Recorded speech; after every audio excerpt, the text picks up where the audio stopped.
1 João capítulo 3.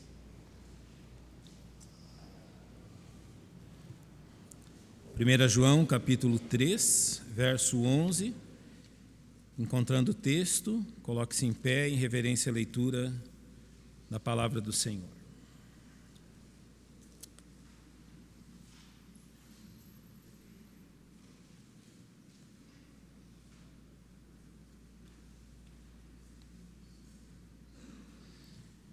Primeira João 3,11, porque esta é a mensagem que ouvistes desde o princípio, que nos amemos uns aos outros. Pai, a Tua palavra está aberta diante de nossos olhos e nós confiamos que Teu Espírito Santo é suficiente a conduzir-nos dentro desta verdade. Não somente nos exortando, mas nos dando o poder de a praticarmos, a fim de que o Teu nome seja exaltado e a vida da Tua igreja edificada. Dirige-nos no estudo da Tua verdade, nós te rogamos em nome de Cristo. Amém. Podem se assentar, irmãos.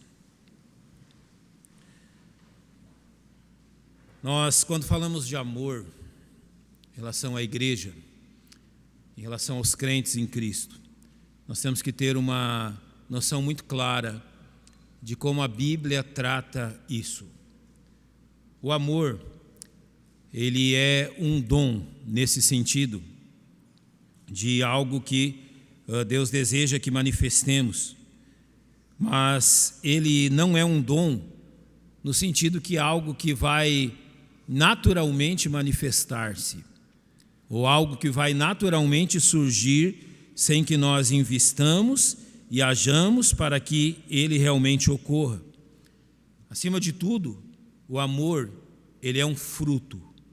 E se você já plantou alguma coisa, você sabe como é difícil obter frutos. Desde as mais simples plantas, as verduras, legumes que plantamos. Muitos de vocês gostam, eu gosto também, de plantar pequenos pés de pimenta, tanto pela beleza de ter os pezinhos de pimenta, quanto por aqueles que gostam do fruto. Mas não é fácil você ter bons frutos, mesmo de um simples pé de pimenta. Há árvores enormes que alguns cultivam. Aqui no centro-oeste, algo que é diferente do sul, aqui a manga, não é? As mangueiras são abundantes. No sul elas são muito menos em número e não frutificam, porque o tempo da florada delas é normalmente no tempo do frio lá, o que impede que a maior parte das árvores deem fruto. Algumas dão frutos mirrados ainda, algum pouco, mas em sua maioria é muito difícil. Em tudo que nós nos envolvermos a produzir frutos, nós vamos ter que trabalhar e nos esforçar. O amor é um fruto. O amor realmente é consequência daquilo que plantamos. E o amor é algo que deve ser cultivado em meio à igreja. A igreja só manifestará amor se cultivar aquilo que é necessário para que o amor seja uma demonstração real em meio à igreja. Talvez você pense, por que precisamos de amor?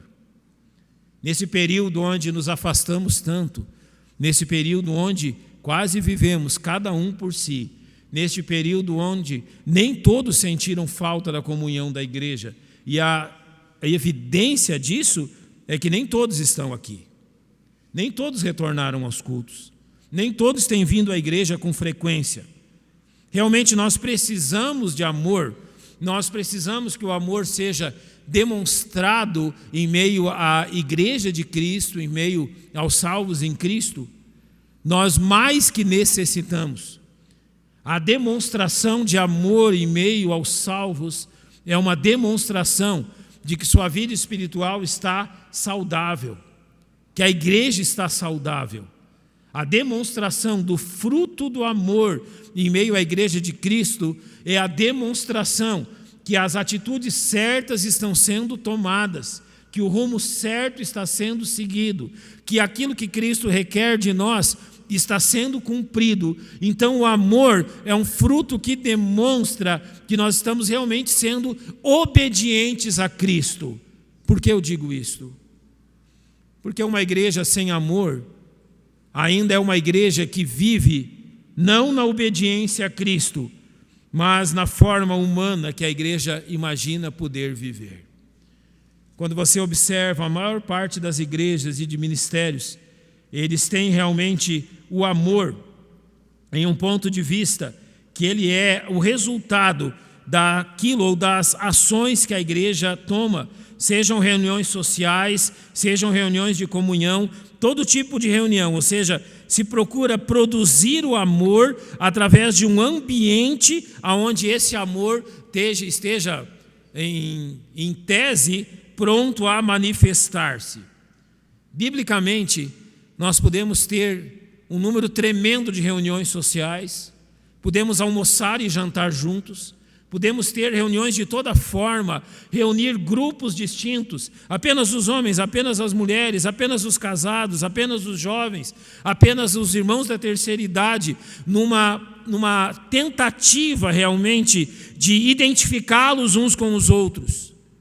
Mas isso não produz amor. Isso produz, no máximo, pessoas que se acostumam com a companhia umas das outras. O amor cristão, ele é tão importante porque ele demonstra se estamos fazendo as coisas do jeito certo. Se estamos fazendo as coisas como Deus manda.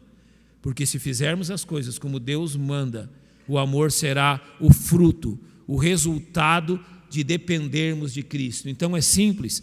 O Senhor Jesus mesmo disse que nisto todos conhecerão se sois meus discípulos, se tiverdes o quê? Se vos amardes uns aos outros, ou seja, a consequência de nos submetermos verdadeiramente a Cristo é o amor em meio à igreja. Em Gálatas 5:22, Paulo diz que o amor é um fruto do Espírito, ou seja, é um fruto que o Espírito Santo é capaz de produzir quando damos lugar a Ele em meio à igreja. Então eu tenho que fazer-lhe duas perguntas cruciais. A primeira delas diz que eu preciso amar para então ter uma razão para fazer. Você só faz aquilo que ama? Ou você faz coisas obrigados também? Você só faz aquilo que você morre de paixão? Ah, pastor, isso é um pouco hipócrita na igreja, porque como é que eu posso fazer alguma coisa na igreja se eu não tenho amor por aquilo? Como que eu posso amar ou tratar bem um irmão se eu não sinto que o amo? Notem, nós estamos sempre levando as questões para a base do sentimento e não para a base da obediência. O que a Bíblia nos ensina é que eu preciso fazer para então ser capacitado a amar. Você precisa primeiro obedecer. E o amor será o fruto, o amor será o efeito, o amor será a consequência da nossa atitude correta para com o nosso Deus. Será a manifestação de Deus entre nós. A Bíblia diz, Deus é amor. Como nós sabemos que Ele está entre nós? Pelos frutos do amor que Ele derrama em nosso coração. Então, irmãos, termos ou não manifestações de amor na igreja vai muito além de um ambiente agradável, de um ambiente socialmente aceito, de um ambiente onde eu me sinta bem. Amor na igreja é uma manifestação que nós estamos obedecendo ao nosso Deus do jeito que devemos obedecer. É muito mais profundo que a maioria de nós talvez imagine. É muito mais sério e importante do que a maioria de nós normalmente pensa. Então eu vou demonstrar-lhes 3 questões apresentadas na palavra de Deus que demonstram do que o amor é fruto, das atitudes então que nos levam realmente a manifestar este amor que nos é mandado pelo Senhor. O amor é fruto do fato que nos submetemos à autoridade da palavra de Deus. O amor será o resultado da obediência a coisas que talvez não me agradem. O amor será o resultado da obediência a coisas que talvez eu não entenda plenamente bem. Eu vou usar-lhe um exemplo. Eu sou obrigado a dizer a vocês que eu nunca entendi completamente como o uso da vara pode levar os nossos filhos a amarem a Deus e a amarem a nós do jeito que Deus manda. Como, causando-lhes dor, nós conseguimos extrair amor. Eu sou obrigado a dizer-lhes que eu não conheço todo o processo. Eu não entendo como tudo isso se desenvolve no coração de pais e crianças. Como, ainda na sua tenra idade, pela disciplina bíblica, o resultado disso será realmente amor. Mas eu confio no meu Deus. E se ele diz que isto será feito e o resultado será amor, eu me submeto à ordem dele. O amor é consequência, é fruto de submetermos-nos à autoridade de Deus e da sua palavra. Notem aquilo que João 13:34 diz: um novo mandamento vos dou, que vos ameis uns aos outros, como eu vos amei a vós, que também vós uns aos outros vos ameis. Notem que Jesus não diz um novo princípio, um novo conselho, uma nova ideia eu vos dou, que vos ameis uns aos outros. Ele diz: eu lhes dou um mandado, eu lhes dou um comando, eu lhes dou uma ordem, eu lhes dou um mandamento. É ordem minha que vocês amem-se uns aos outros. Amar-se, então, é uma ordem de nosso comandante. Agora você pode dizer o seguinte: pastor, amor não nasce por decreto. Não basta mandar e dizer, agora haverá amor. Amor não nasce por ordem. De certa forma é verdade. Mas também é verdade que a Bíblia nos diz sobre a obediência. Olha o que diz Romanos 6,16. Não sabeis vós que a quem vos apresentardes por servos para lhe obedecer, sois servos daquele a quem obedeceis, ou do pecado para a morte, ou da obediência para a justiça? Sois servos de quem? Colherão resultado de quem? De quem vocês obedecem. Antes do amor, vem a obediência. E isso é bem demonstrado quando Romanos 12 diz: não vos vingueis a vós mesmos, amados, mas dai lugar à ira, porque está escrito: minha vingança, eu recompensarei, diz o Senhor. Olhe bem agora o que diz. Se teu inimigo tiver fome, é uma ordem. Fazer o quê? Dá-lhe de comer. Se ele tiver sede, dá-lhe de beber, porque fazendo isso, amontoará as brasas de fogo sobre a sua cabeça. Ou seja, esta ordem precisa ser obedecida a fim de que nós realmente glorifiquemos ao Senhor nosso Deus, a fim de que glorifiquemos a Jesus Cristo, nosso Salvador, a fim de que exaltemos a Cristo como nosso único e suficiente Salvador e Senhor na nossa vida. Quando o amor será uma marca dentro da igreja, quando nós obedecermos a Cristo, quando nós realmente obedecermos às ordens do Senhor. Irmãos, a Bíblia diz que as ordens do Senhor não são pesadas. O que significa isso? Elas não nos causam mal. Pastor, há tanta gente na igreja de difícil trato, há tanta gente na igreja difícil de tratar. Há tanta gente na igreja difícil até de cumprimentar. Há tanta gente na igreja que parece que não está preocupada comigo. Há tanta gente na igreja que parece que nem sabe quem eu sou e se tratam ou agem de uma forma tão indiferente, agem de uma forma que parece realmente que eu não estou ali. A gente precisa entender que Deus nos mandou amar pessoas difíceis. Nós precisamos entender que a obediência do amor, ela se dá a pessoas que não são de fácil trato. Agora pensemos no amor de Cristo por nós. É fácil Cristo nos amar? É fácil Deus nos amar? É fácil Deus amar um sujeito como eu? É fácil Deus amar alguém como você? Simplesmente se coloque do outro lado.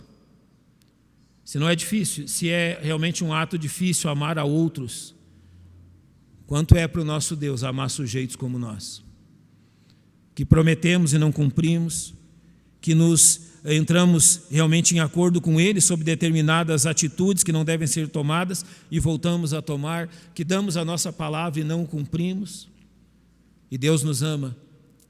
Então aquilo que Deus nos manda aqui é que nós amemos aos irmãos, não porque eles merecem, mas porque Deus manda. Você não ama ninguém porque a pessoa merece. Você ama porque Deus manda que você ame. E porque Ele está dizendo que os frutos desse amor serão a melhor coisa que você vai colher nessa vida. Que os frutos desse amor realmente serão preciosos nisto. Em segundo lugar, esse amor será resultado da palavra de Deus nos purificar. 1 Pedro 1,22 diz: purificando as nossas almas pelo Espírito na obediência à verdade, para o amor fraternal não fingido, Amai-vos ardentemente uns aos outros com um coração puro. Então, purificando as vossas almas pelo Espírito na obediência à verdade. Nota que agora ele encaixa a obediência, aquilo que Deus manda, a purificação da nossa vida. Irmãos, nós somos obrigados a reconhecer que grande parte das dificuldades que provamos no nosso viver, grande parte das dificuldades que provamos na nossa vida são consequência dos pecados que cultivamos. Sabe por que nós somos difíceis de tratar? Por uma única palavra. Eu e você somos difíceis de tratar, somos difíceis de lidar pela única palavra que a Bíblia chama de egocentrismo, egoísmo. E no nosso egoísmo, nós amamos tanto os nossos próprios pecados, nós amamos tanto o pecado que nos dá prazer, e nós damos tanto lugar a este pecado, que realmente o amor por mim mesmo, eu me torno tão grande aos meus próprios olhos, eu me torno tão importante diante de mim mesmo, eu me torno tão exaltado diante do meu próprio coração, que realmente as pessoas não merecem que eu as ame. E eu vou mais longe, nem mesmo Deus merece que eu o ame. O amor é fruto da palavra de Deus nos purificar. Notem em Gálatas 5:22, o agente gerador deste amor, mas o fruto do Espírito, quem nos purifica? O Espírito Santo. Notem o terreno que ele age em Efésios 4:30, não entristeçais o Espírito Santo de Deus, no qual estáis selados para o dia da redenção. Ou seja, o terreno precisa estar limpo, nós não podemos entristecer aquele que em nós habita. Então 1 Pedro 1,15 diz o que é necessário para que isto ocorra. Mas como é santo aquele que vos chamou, sede também vós santos em toda a vossa maneira de viver. E quando o pecado então se achega ao nosso viver, 1 João 1,9 é a solução de Deus. Se confessarmos os nossos pecados, Ele é fiel e justo para nos perdoar os pecados e nos purificar de toda injustiça.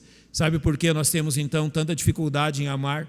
Porque nós nos amamos tanto a nós mesmos e ao nosso pecado, que simplesmente não sobra espaço para o Espírito Santo agir, modificando o nosso comportamento. Então, eu quero que você acompanhe algumas das verdades que 1 Coríntios 13 diz a respeito do amor. Observe que ele vai citar o amor, e ao lado ele vai citar questões que o amor não é, e todas essas questões estão ligadas a pecados.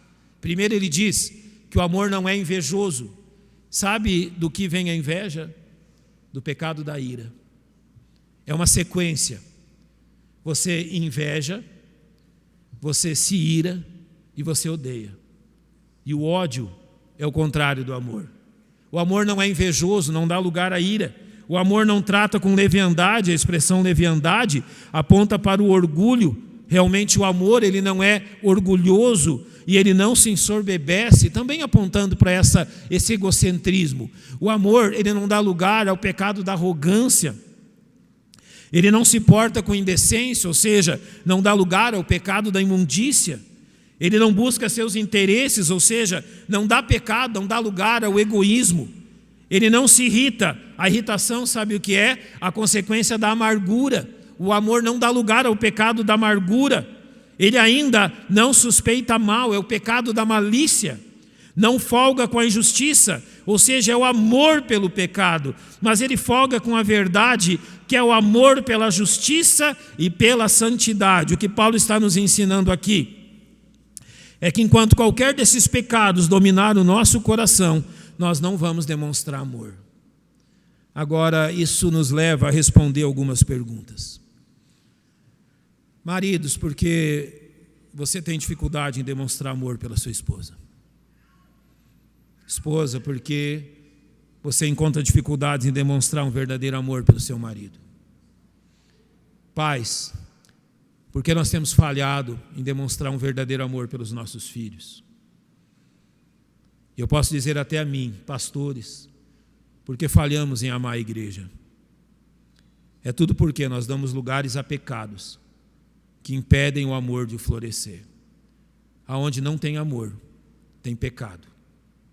Aonde não tem amor, tem coisa errada. onde não tem amor do marido pela esposa, da esposa pelo marido, é porque tem coisas que não deveriam estar ali. Tem coisas que não deveriam existir. Tem coisas que não deveriam ser praticadas, estão sendo praticadas. E você quer achar uma fórmula milagrosa para amar sua esposa. A fórmula milagrosa para amar sua esposa, contida na palavra de Deus, é que primeiro você tem que viver uma vida santa, para depois amar. Nenhum pastor vai amar a igreja, ou a igreja amará um pastor, enquanto não houver uma vida santa. O pecado tem que sair primeiro, para depois o amor surgir como fruto.